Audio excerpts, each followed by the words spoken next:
más de 2000 años de cristianismo, sigue siendo un misterio, porque dígase Trinidad, dígase Dios, y dígase Dios, háblese de misterio. Dios es un misterio, aun cuando nosotros con nuestras propias palabras queramos explicarlos, aun cuando tenemos la verdad revelada más certera, que es la palabra de Dios, que es la Biblia, que está inspirada, pero sabemos que vemos por espejos oscuramente, y tomando esas palabras del apóstol sin querer hacer mucha teología al respecto, pero tomando esas palabras sabemos que vemos aún por espejos oscuramente. Cuando estemos allí con el Señor, entonces veremos tal y cual son las cosas. Pues vamos a reflexionar en este mayor misterio de la fe cristiana, y presupone una ardua labor que exige una meticulosa concentración. Pero si a esto agregamos el cometido de ponerlo como escrito en forma ordenada y sistematizada, la cosa puede ser más compleja.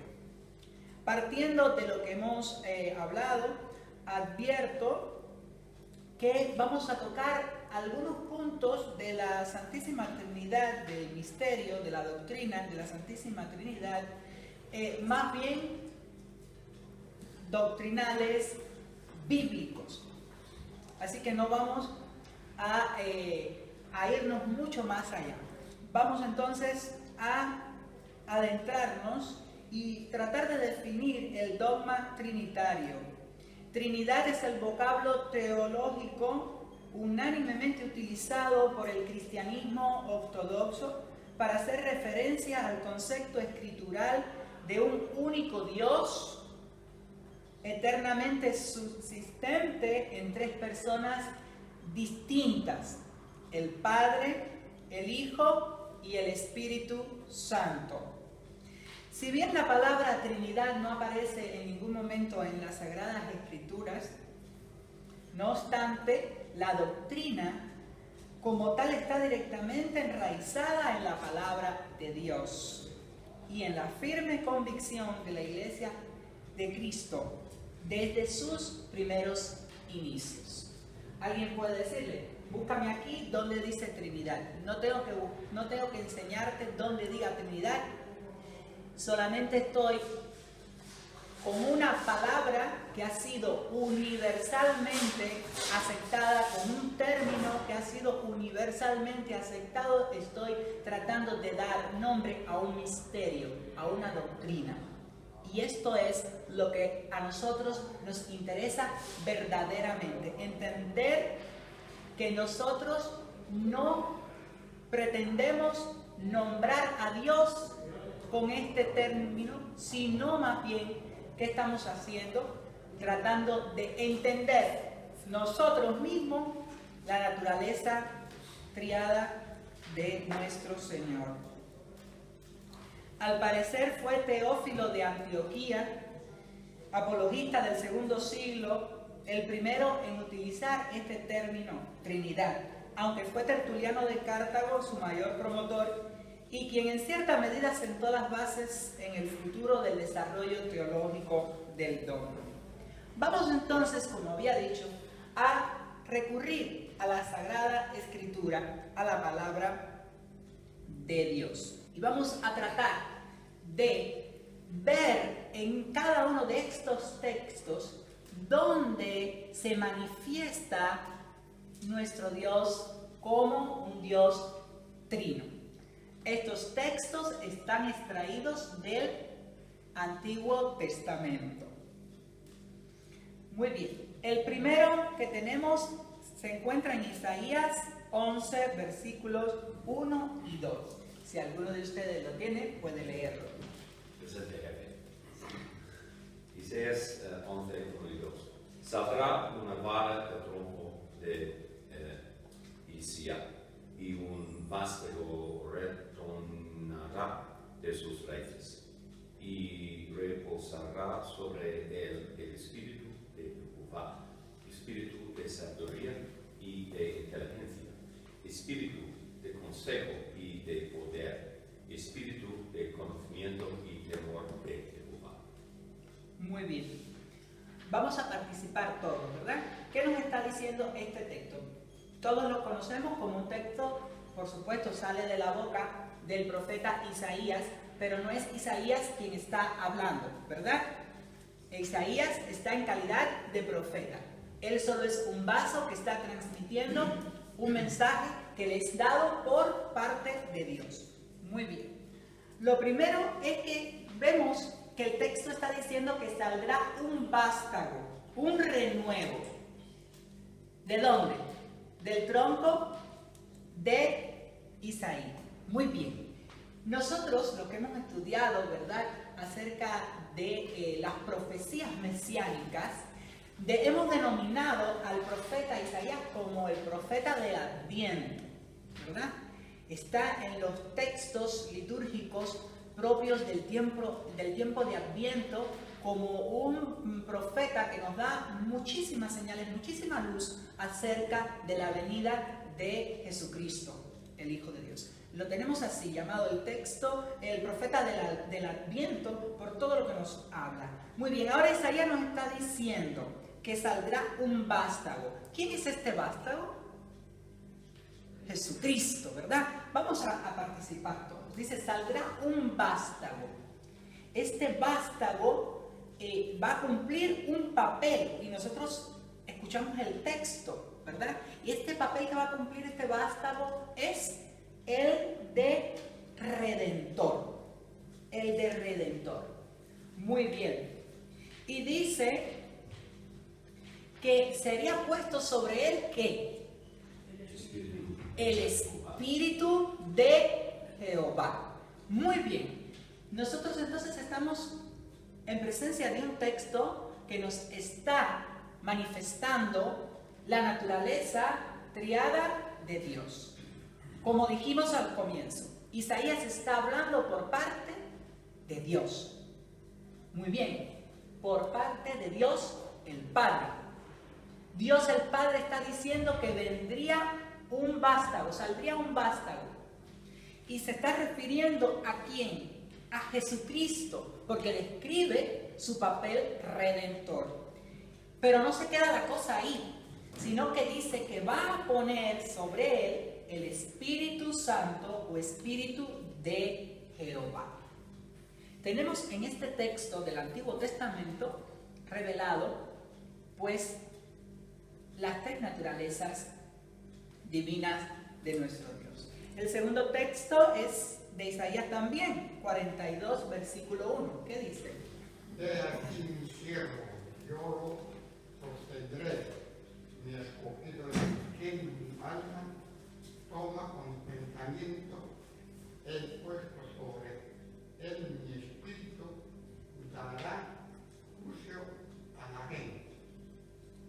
Muy bien.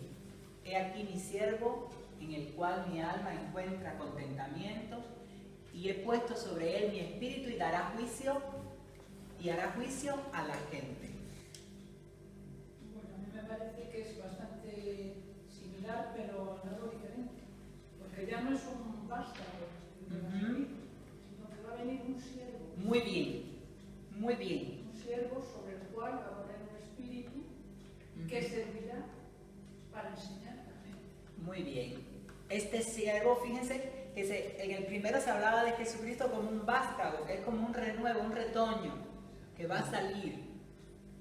Ahora se vuelve ahora se habla de siervo.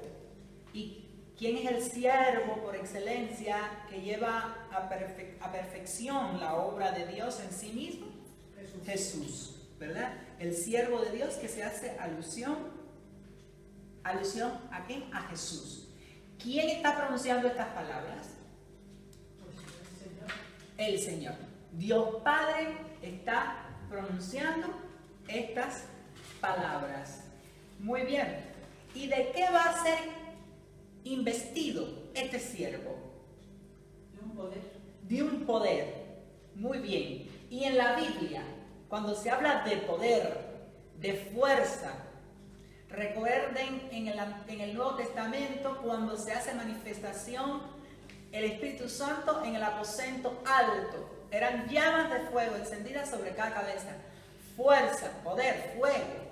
¿Verdad? ¿A quién se está refiriendo cuando se dice este poder? Al Espíritu Santo. Ese Espíritu Santo que va a ¿qué? A investir a este Mesías. Lo va a llenar de fuerza, de gracia, de virtud para poder enseñar al pueblo, para poder juzgar al pueblo. Muy bien. Seguimos con otro pasaje. En Isaías 59, del 19 al 21. ¿Qué dice? Y temerán desde occidente el nombre del Señor, y desde el nacimiento del sol su gloria, porque vendrá el enemigo como río, mas el Espíritu de Dios levantará bandera contra él. Y vendrá el Redentor a Sión, y a los que volvieran de la iniquidad en Jacob, dice el Señor. Y este será mi pacto con ellos, dice el Señor. El Espíritu mío que está sobre ti, y mis palabras que puse en tu boca, no faltará de tu boca, ni de la boca de tus hijos, ni de la boca de los hijos de tus hijos, dice el Señor, desde ahora y para siempre. Muy bien. ¿Qué podemos hablar de este texto? Aquí vemos que con otras palabras el profeta nos está dando la misma idea, ¿verdad? Muy bien. ¿Quién está hablándonos? Dios el Padre. Él está hablando al pueblo a través del profeta en ese momento. Y está hablando que vendría ¿quién? El enemigo, en forma de impetuosamente.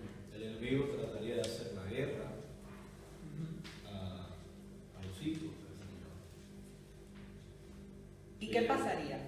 Pero que no quedaríamos huérfanos, sino el Espíritu de Dios va, dice aquí, ya venís, es decir, Dios levantará bandera, es decir, nos agruparemos alrededor del Espíritu Santo y se exhibirá al Redentor. Vamos a aparecer la palabra Redentor, como el que redime, es un término del ámbito jurídico que implica que alguien pagará cuentas de los hijos de los hombres y para quitar la iniquidad. O sea, el Hijo de Dios también llevaba ese título de Redentor. Esta iglesia se llama la Iglesia del Redentor y hay una alusión a un nuevo pacto que el Dios Padre va a establecer a través del Hijo para que la descendencia de Dios se manifieste. Pensamos en la Trinidad de Dios, no podemos verlo como algo estático, sino la Trinidad de Dios como algo que está en movimiento. Y es que precisamente cada persona de la Trinidad juega un papel importante en la historia de la redención. Y es esto lo que nos está hablando el profeta. El Padre no se queda con los brazos cruzados, toma parte en el asunto, toma parte en el problema del mundo. Él dijo, este mundo no puede seguir como va. Yo los he creado, como los he creado les amo y ahora voy a tomar parte en el asunto. Voy a enviarles ¿a quién? Al Redentor. Fuimos desde un retoño hacia uno que es siervo, quiere decir ese que va a cumplir a cabalidad lo que le es encomendado, pero que tiene calidad de redentor, quiere decir que va a redimir, va a pagar por la gente, por el pueblo. Pero este no viene solo. Este no viene con sus propias fuerzas. El Padre no lo manda desnudo, desprovisto, vacío. No. Este no viene a hablar lo que le dé la gana. Este viene precisamente lleno de ¿quién? Del Espíritu Santo, que se vuelve a nombrar, que es puesto sobre el ungido de Jehová. Para algunas personas, estas señales que nos da la palabra no son suficientes.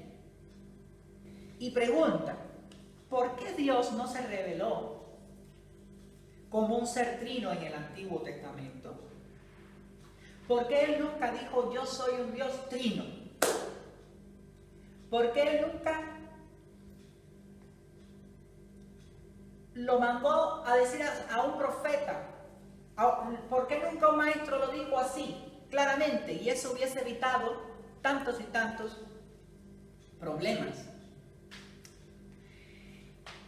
Empecemos aseverando en primer lugar que Dios efectivamente se muestra como un Dios pluripersonal en muchos pasajes e incidentes del Antiguo Testamento, pero de un modo no tan manifiesto como si es en el caso de las escrituras neotestamentales, las escrituras del Antiguo Testamento.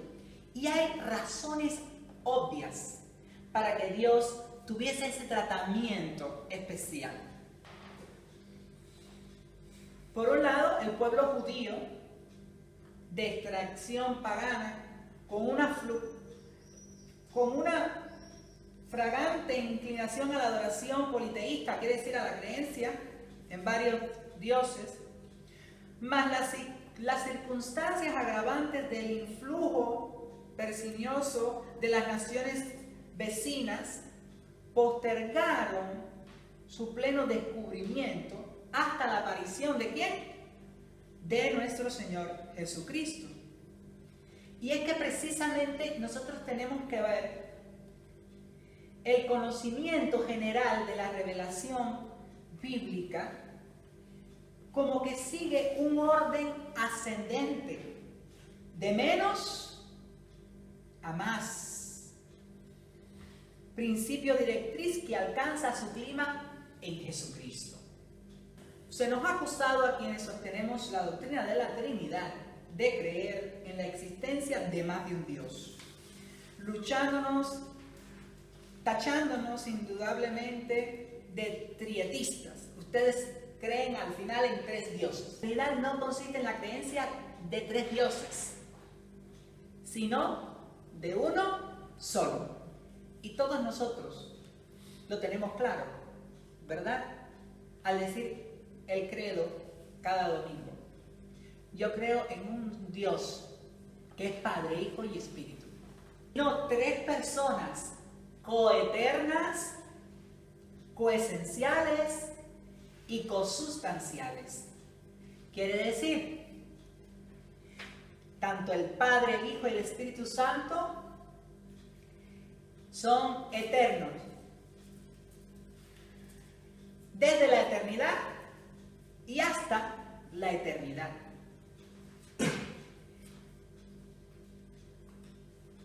Son coesenciales, de la misma esencia. No hay nada que los diferencie. Y son sustanciales, de la misma sustancia.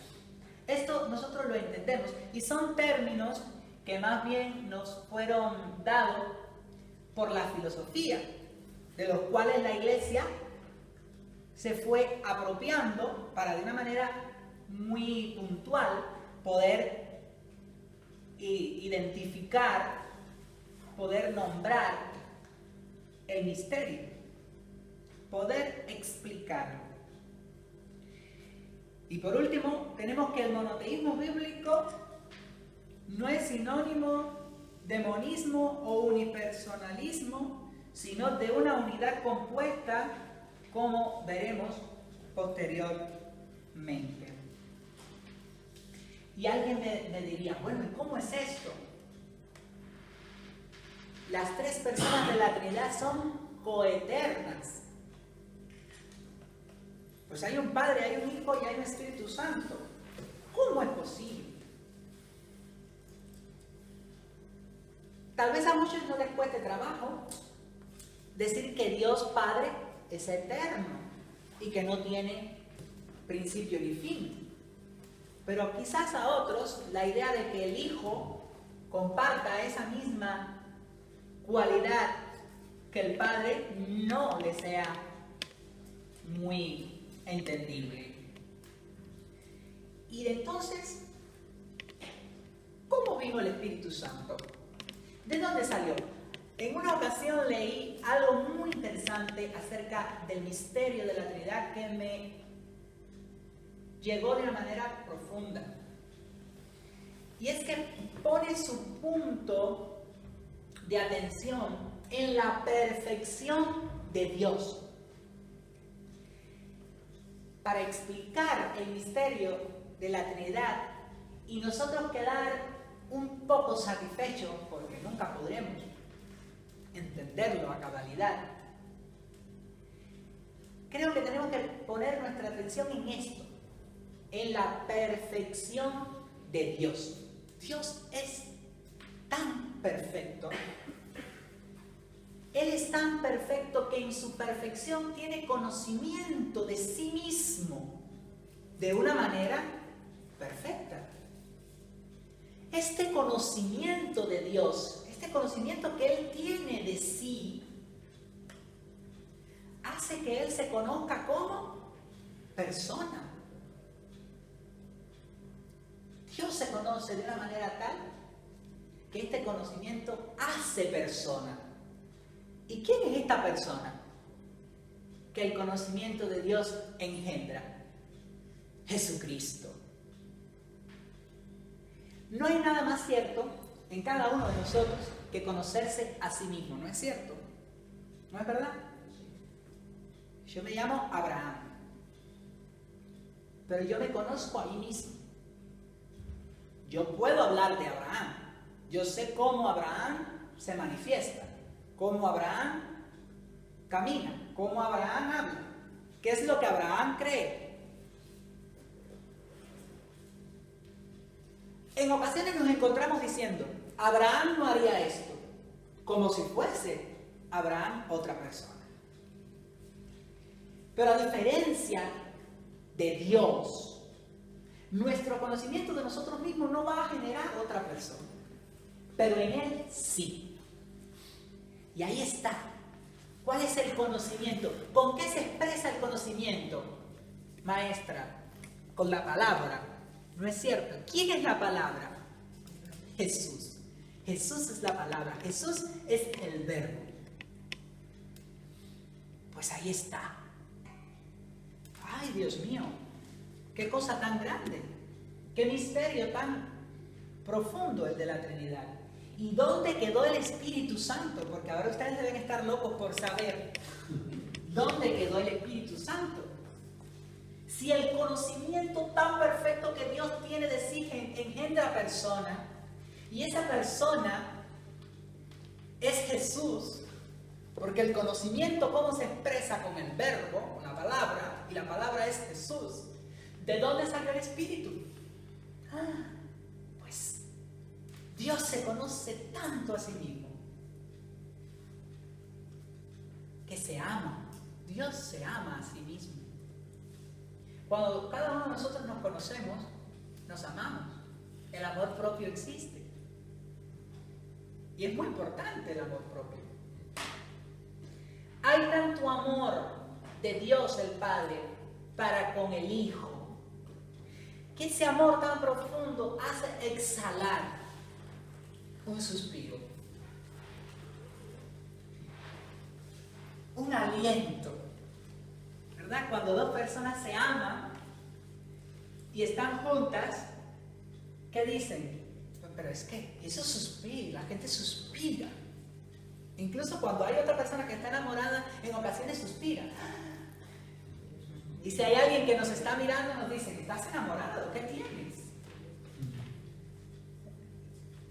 Pues el Padre y el Hijo se aman. Y en ese suspiro de amor, fíjese, partiendo de que Dios es perfecto y que de Él sale toda perfección, ¿aparece quién? El Espíritu, que es el aliento de vida. Hay otros artículos en la palabra del Señor, hay otros textos, incluso en el Nuevo Testamento, en los cuales se deja clarísimo la presencia de las tres personas de la Trinidad. Vamos a ver quién tiene Mateo 3, 16, 17.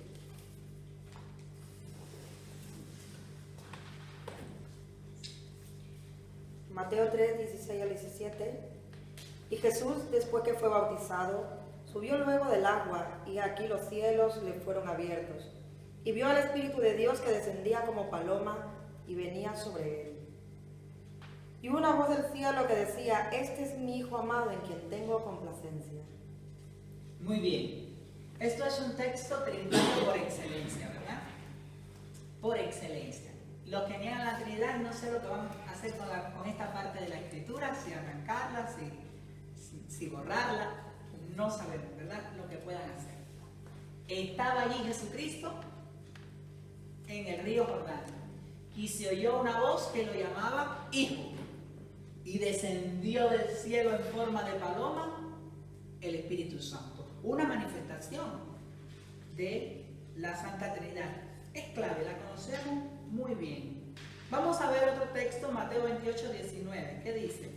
Dice: por tanto, id y haced discípulos a todas las naciones, bautizándolos en el nombre del Padre y del Hijo y del Espíritu Santo. Muy bien. Bautizándolos en el nombre del Padre, el Hijo y el Espíritu Santo. Esto salió de las palabras de Jesús, ¿no es cierto? Muy bien. Notemos la repetición de la conjunción y como del, ¿verdad? La conjunción y como del, que es una contracción del artículo terminante el, lo que denota a todas luces que se está hablando de qué, de personas. Se está hablando de personas. Padre, Hijo, Espíritu Santo. Y la unidad de esencia, ¿verdad? Nombre. Esa es la unidad de esencia. Nombre. En nombre del Padre, del Hijo y del Espíritu Santo. A ver, ¿quién tiene Juan 14, 16?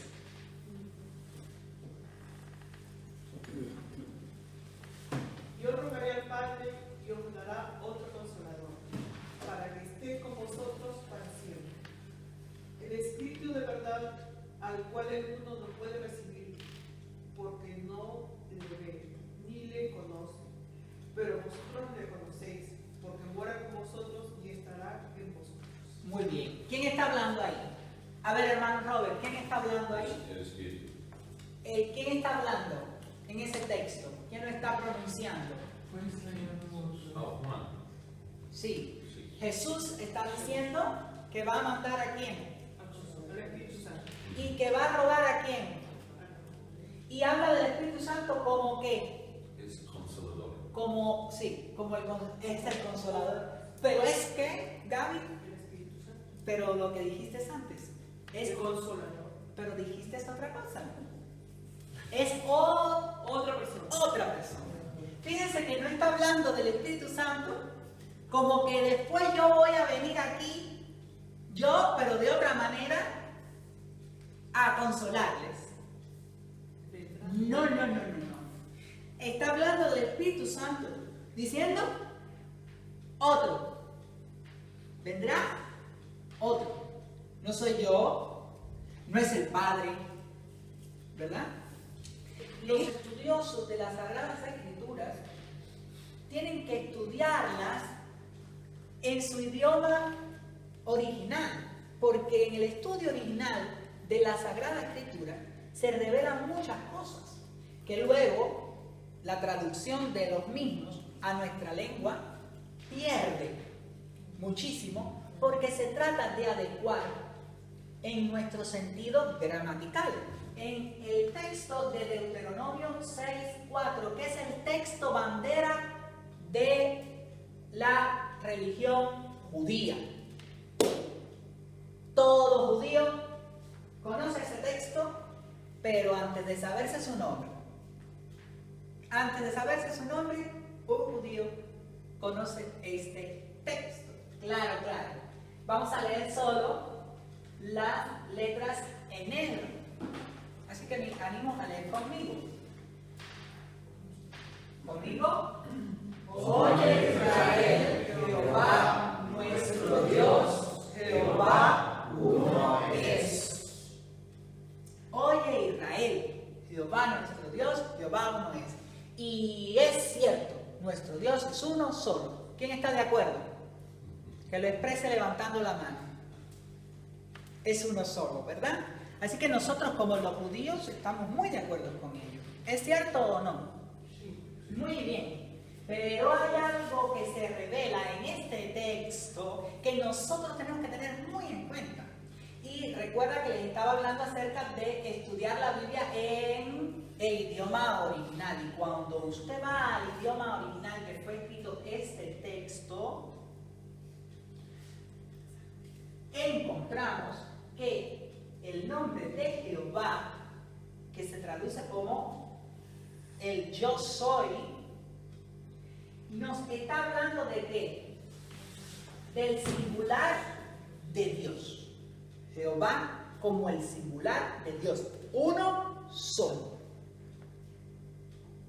El yo soy, el ego eimi, yo soy, es el singular de Dios. Cuando se está hablando de Dios en ese momento, se está usando la palabra Elohim. Diga conmigo Elohim. Elohim. Y esta palabra expresa verdaderamente, es una palabra plural. Lo que está diciendo es dioses. Es dioses. Cuando se va a traducir la palabra Elohim, se traduce como dioses. Luego, para acomodarlo a nuestra gramática, ¿qué tenemos que hacer? Decir, bueno, ¿cómo Jehová nuestros dioses? No, Jehová nuestro Dios. ¿Verdad? Pero ahí está el misterio. Recuerden que la Biblia fue inspirada ¿por quién? Por el Espíritu Santo. Y el Espíritu Santo inspiró a los santos hombres de Dios en la forma que, ¿verdad?, quería que hablaran. Ahí hay algo especial que nos dejó Dios mismo para que nosotros tuviésemos más razones de creerle como un Dios manifiesto en tres personas.